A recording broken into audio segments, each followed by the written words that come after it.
नमस्कार, आप देख रहे हैं एग्ज़ाम इन्फो और एक और जॉब अपॉर्चुनिटी यानी सरकारी नौकरी आपके लिए आ चुकी है। ECGC लिमिटेड जो गवर्नमेंट ऑफ इंडिया के अंतर्गत एंटरप्राइज आता है, उसके अंदर रिक्रूटमेंट हो रही है प्रोबेशनल ऑफिसर के तौर पे। और आपको जो सैलरी मिलेगा, बेसिक पे जो होगा 53,600 के करीब, तो आपका ये जो सैलरी टोटल बन जाता है 1 लाख के ऊपर। आपको यकीन नहीं आ रहा होगा ना, मैं आपको सैलरी स्लिप भी दिखाऊंगा ताकि आप इस पर यकीन करो। हम सैलरी स्लिप भी देखेंगे, हम टोटल वैकेंसी भी देखेंगे, एज लिमिट, एज रिलैक्सेशन के रिलेटेड सारे डाउट क्लियर करेंगे, क्वालिफिकेशन के रिलेटेड भी सारे डाउट क्लियर करूंगा, सिलेक्शन प्रोसेस और एग्जाम पैटर्न के बारे में बताऊंगा, एप्लीकेशन फ़ी कितनी है वो भी बताऊंगा, और टेंटेटिव शेड्यूल क्या रहने वाला है, एग्जाम कब होने वाला है, ये सभी चीज़ों की आपको जानकारी मिलेगी इस एक ही वीडियो में। वीडियो के अंत तक ज़रूर बने रहिएगा ताकि आपको पूरी इन्फॉर्मेशन मिल पाए।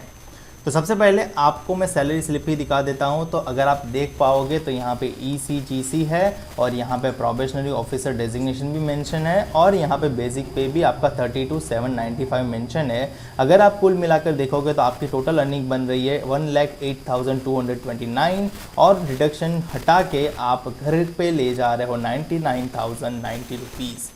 तो काफ़ी अच्छा अमाउंट है डेफिनेटली फ्रेशर्स के लिए, तो इससे ज़्यादा क्या ही चाहिए। तो चलिए आगे बढ़ते हैं और जानते हैं टोटल वैकेंसी कितनी है। तो टोटल वैकेंसी की बात करें तो जो टोटल वैकेंसी है वो 74 है और बैकलॉग के साथ देखें तो 75 है। और यहाँ पे अगर आप कम्युनिटी वाइज देखना चाहते हो तो यहाँ पे देख सकते हो जनरल कैटेगरी में 34 वैकेंसी है। नेक्स्ट देखें तो एज लिमिट के बारे में, तो एज लिमिट आपकी 21 मार्च 2022 के अकॉर्डिंग काउंट करनी है। मिनिमम 21 साल होने चाहिए, मैक्सिमम 30 ईयर्स होने चाहिए। तो 21 साल के एक दिन भी नीचे होगा तो नहीं चलेगा, 30 ईयर्स से एक दिन भी ज़्यादा हो जाएगा तो भी नहीं चलेगा। आप 21 साल के या फिर उसके बाद या फिर 30 साल के या फिर उससे पहले के होने चाहिए। यहाँ पे बर्थ डेट भी मेंशन कर रखी है 22 मार्च 1992 यानी 1992 से पहले से उसके बाद आपका बॉर्न हुआ होना चाहिए। यानी इस डेट पे आप बॉर्न हुए हो तो चलेगा, इसके बाद बॉर्न हुए होगे तो चलेगा, और इस डेट पे या तो इस डेट से पहले बॉर्न हुआ होना चाहिए, तभी आप एलिजिबल हो। मेरे ख्याल से आपका डाउट क्लियर है। अब काफ़ी लोग बोलेंगे कि सर एज रिलैक्सेशन मिलता है, तो जी हाँ बिल्कुल एज रिलैक्सेशन मिलता है। जो SC ST कम्युनिटी को बिलोंग करते हैं उनको 5 साल का एज रिलैक्सेशन मिलता है, यानी उनके लिए अपर एज लिमिट 30 ईयर्स से हट के 5 साल और रिलैक्स होगा तो यानी 35 ईयर्स हो जाएगा। उसी प्रकार से OBC वालों के लिए 3 साल का यानी उनके लिए 33 ईयर हो जाएगा, और पर्सन विद बेंचमार्क डिसेबिलिटी यानी दिव्यांगजन के लिए 10 साल का रिलैक्सेशन मिलता है, यानी उनके लिए 40 साल का हो जाएगा। और एक्स सर्विसमैन का भी कोटा 5 साल का उनको रिलैक्सेशन मिलता है। ये हमारा ऑफिशियल इंस्टाग्राम पेज है IBPS_गुरुजी, और एक और पेज भी है एग्जाम इन्फो करके। दोनों पेज आप ज़रूर से फॉलो कर लेना। इंस्टाग्राम पे मैं होता हूँ most of the time online और आपके सभी क्वेरीज का आंसर तुरंत कर देता हूँ। आगे बढ़ते हैं और जान लेते हैं क्वालिफिकेशन के बारे में। एज लिमिट तो आपको पता चल गई कि 21 साल से 30 साल के बीच में आपका एज लिमिट होना चाहिए, और क्वालिफिकेशन आपका 20 अप्रैल 2022 के अकॉर्डिंग होना चाहिए, यानी लास्ट डेट के अकॉर्डिंग। तो आपका जो क्वालिफिकेशन चाहिए ना वो उनको चाहिए a degree of graduation in any discipline, यानी आप कोई भी स्ट्रीम से ग्रेजुएट हो तो चलेगा, उससे कोई फर्क नहीं पड़ता, बट आपके पास ग्रेजुएशन डिग्री होनी चाहिए और यूनिवर्सिटी रिकॉग्नाइज होनी चाहिए गवर्नमेंट ऑफ इंडिया के द्वारा। अन्यथा इसके इक्विवेलेंट कोई भी क्वालिफिकेशन हो जो सेंट्रल गवर्नमेंट के मध्य में मतलब इक्विवेलेंट माना जाता हो तो भी आप अप्लाई कर सकते हो। अब काफ़ी लोग पूछेंगे कि सर मैं लास्ट सेमेस्टर में हूँ, लास्ट ईयर में हूँ तो अप्लाई कर सकता हूँ। बिल्कुल भी नहीं अप्लाई कर सकते। यहाँ पे क्लियर लिखा है कि आपका जो ऑल एजुकेशन क्वालिफिकेशन है ना मेंशन किया गया, वो आपका 20/4/2022 के अनुसार होना चाहिए। यानी आपका जो क्वालिफिकेशन फाइनल रिजल्ट 20/4/2022 पे या उससे पहले आ गया हो तो आप अप्लाई कर सकते हो, अदरवाइज अप्लाई नहीं कर पाओगे। क्लियर सी बात है। परसेंटेज क्राइटेरिया है कि नहीं, कुछ लोग ये भी पूछेंगे, तो जी नहीं बिल्कुल भी यहाँ पे कोई परसेंटेज क्राइटेरिया नहीं है। यानी आपका पासिंग ग्रेड हो तब भी आप अप्लाई कर सकते हो और आप टॉपर हो तब भी आप अप्लाई कर सकते हो, कोई इशू नहीं है। जो सिलेक्शन प्रोसीजर क्रैक करेगा उन्हीं को जॉब मिलेगी। ठीक है, ये हमारा पजल गुरुजी करके पेज है जहाँ पे आपको daily latest pattern based puzzle मिलती रहती है, तो आप ये पेज भी ज़रूर से फॉलो कर लेना क्योंकि यहाँ पे आपको अच्छी क्वालिटी का कंटेंट मिलता रहता है टाइम टू टाइम। तो मेरे ख्याल से आपका एलिजिबिलिटी क्राइटेरिया को लेकर सारे डाउट क्लियर होंगे कि आपका एज लिमिट 21 से 30 साल के बीच में होना चाहिए और आपके पास ग्रेजुएशन डिग्री होनी चाहिए। परसेंटेज का कोई क्राइटेरिया नहीं है और ना ही एक्सपीरियंस का कोई क्राइटेरिया है।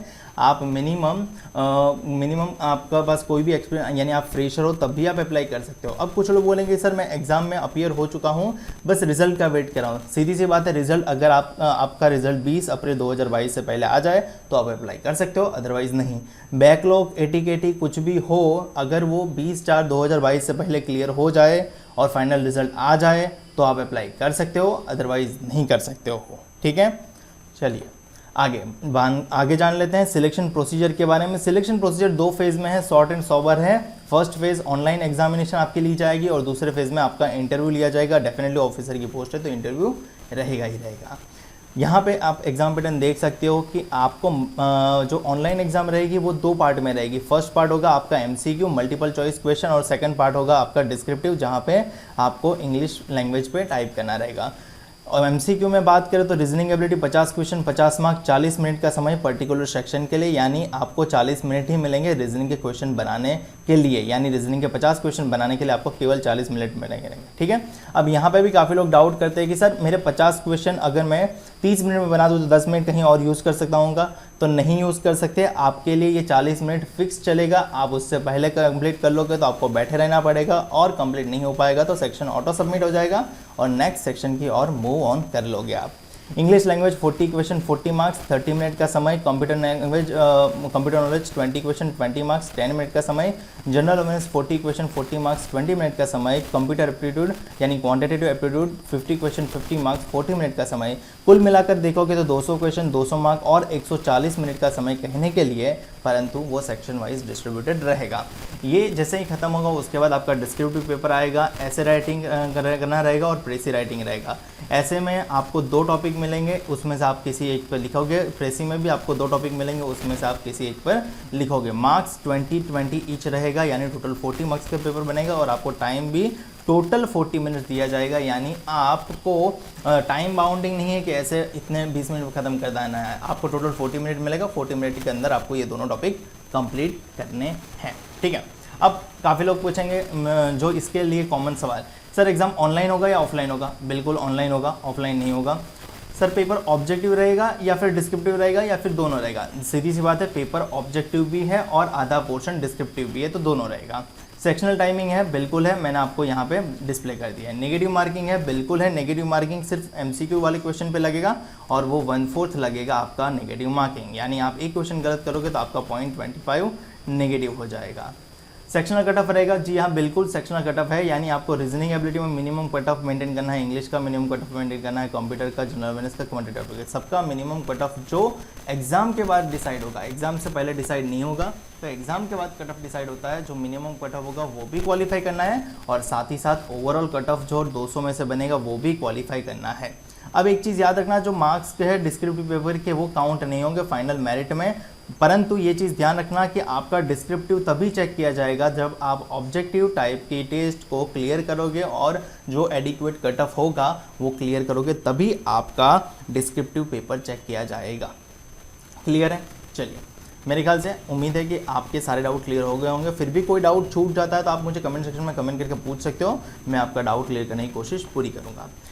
सेकंड फेज़ है इंटरव्यू। तो इंटरव्यू आपका जो है ना वो टोटल इंटरव्यू 60 मार्क का रहेगा और यहाँ पे आपको 40% मिनिमम स्कोर करना ही करना है और SC ST OBC PWD के लिए 35% है।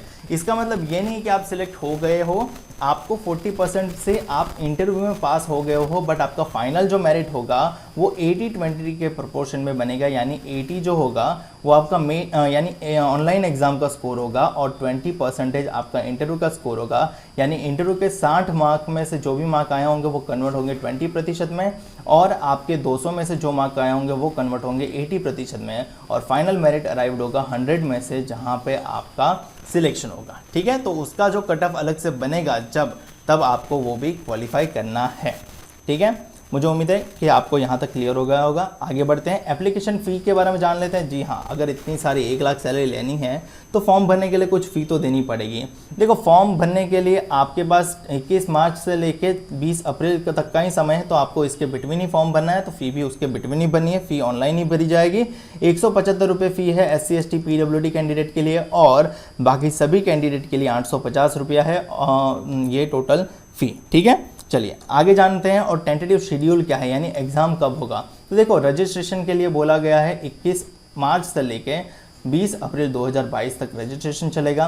पेमेंट जो आपको करना रहेगा वो भी सेम इंटरवल में करना रहेगा। डाउनलोड जो आपको ट्रेनिंग में ये प्री एग्ज़ाम ट्रेनिंग होगी वो 25 अप्रैल को आपको कॉल लेटर मिलेगा। SC/ST वालों के लिए भी first second week of May ऐसा बोला गया है। फिर कॉल लेटर जो ऑनलाइन रिटर्न एग्जामिनेशन का होगा वो first week of May 2022 onwards मिलेगा, और ऑनलाइन जो रिटर्न एग्जामिनेशन होगी वो 29 मई 2022 को होगी। ये टेंटेटिव है, यानी मोस्ट प्रोबेबली आपकी एग्ज़ाम इस डेट को ले ही ली जाएगी अनटिल और अनलेस कोई ज़्यादा सीवियर सिचुएशन ना हो जाए, ठीक है। तो 29 मई 2022 आपको लेके चलना है, तब आपका एग्ज़ाम होगा, और आपका रिजल्ट जो डिक्लेयर होगा वो 15 से 19 जून के बिटवीन होगा, और इंटरव्यू जो शेड्यूल होगा वो जुलाई अगस्त 2022 के बिटवीन हो जाएगा। तो ये है आपका टेंटेटिव शेड्यूल इस एग्ज़ाम्स के लिए। मुझे उम्मीद है कि आपको सारी जानकारी मिल गई होगी। अगर सारी जानकारी मिल गई है तो वीडियो को लाइक ज़रूर कर देना, शेयर ज़रूर कर देना अपने दोस्तों के साथ, ताकि उनको भी ये अवेयरनेस मिले और वो लोग भी अगर अप्लाई करना चाहे तो अप्लाई कर दे। और चैनल को सब्सक्राइब नहीं किया तो चैनल को सब्सक्राइब कर लेना, साथ में बेल आइकन प्रेस कर देना, ताकि जब भी आपके लिए मैं वीडियो अपलोड करूँ आपको उसका नोटिफिकेशन मिल जाए। और अप्लाई करने की लिंक आपको डिस्क्रिप्शन में मिल जाएगी। साथ ही साथ आपको PDF यानी एडवर्टाइजमेंट PDF की लिंक भी डिस्क्रिप्शन में मिल जाएगी, तो एक बार डिस्क्रिप्शन ज़रूर चेकआउट करें। और जो ऑनगोइंग गवर्नमेंट जॉब्स की रिक्रूटमेंट है उसके लिए भी आपको डिस्क्रिप्शन में डिटेल मिल जाएगी, तो आप उसके बारे में भी अप्लाई कर सकते हैं।